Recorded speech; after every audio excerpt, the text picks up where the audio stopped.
shortly after Leeann Tweeden went public with allegations that Franken had groped her during a USO tour through the Middle East in 2006, the Minnesota Democrat released a statement.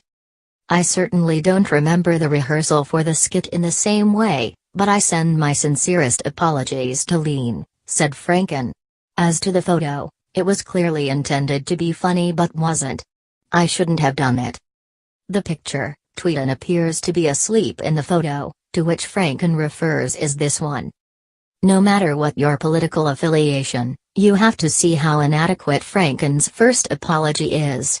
He insists that Tweeden is misremembering an episode in which he grabbed the back of your neck and stuck his tongue in her mouth during a rehearsal for a kissing scene, and minimizes a photo in which he appears to be fondling her breasts while her eyes are closed as simply a joke, albeit one in poor taste.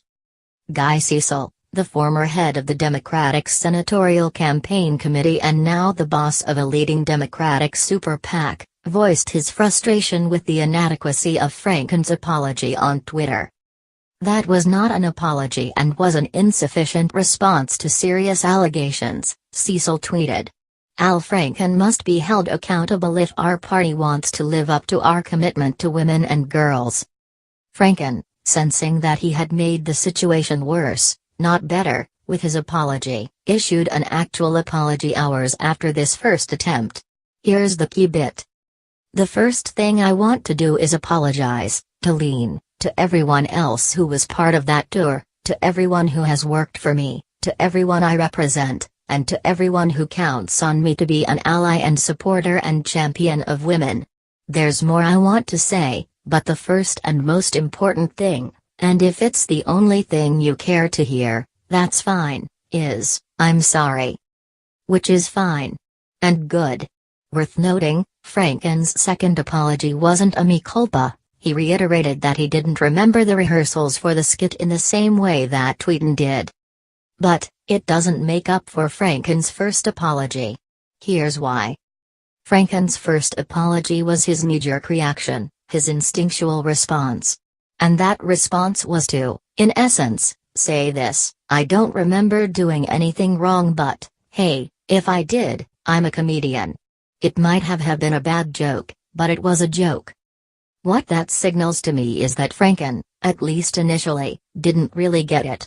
His initial dismissal, particularly given the post-Harvey Weinstein world in which we now live, feels deeply tone-deaf. Franken's second apology is a clear cleanup attempt. As is his embrace of an Senate Ethics Committee investigation into his conduct.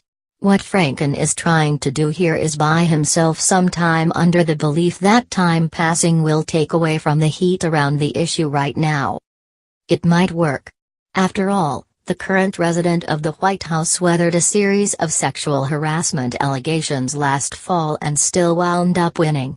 Franken, of course, has acknowledged wrongdoing. Trump never did or has. The American public has a very short memory. We move on to the next scandal, the next man accused of acting inappropriately with women. And unfortunately lately it seems like a new story on that front breaks every day. But Franken's first response to these allegations is worrisome. And be wary of giving him too much credit for a course correction clearly born of a desire to salvage his political career.